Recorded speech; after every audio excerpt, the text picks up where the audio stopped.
So, let's move on to Illustrator. As you would see here, meron akong ginawang artwork dito. Yan yun na siya. So, click natin yung create new. Let's create a new file just to demonstrate how can this workflow connect from each other. Paano ba siya nagko-connect from one to another? So, right now, you can use on Illustrator, we have a panel called Color Team, which is Color Team. Adobe Color Team. Which is this one.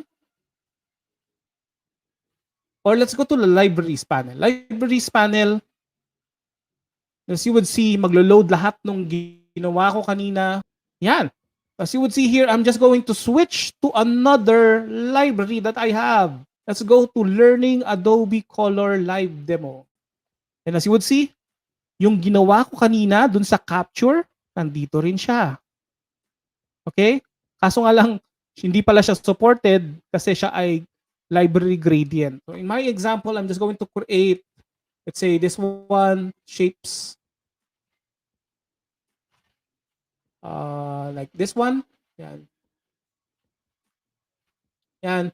And then I can just use these colors to my heart's content. For example, I can load this color. Let's say, load natin to.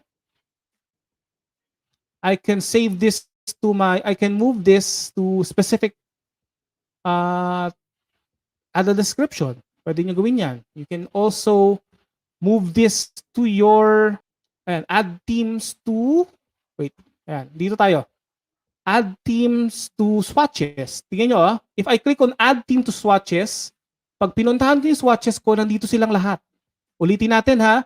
This one is from Bluer Emotions. Let's go to our Orange Fantasy. Click natin yan.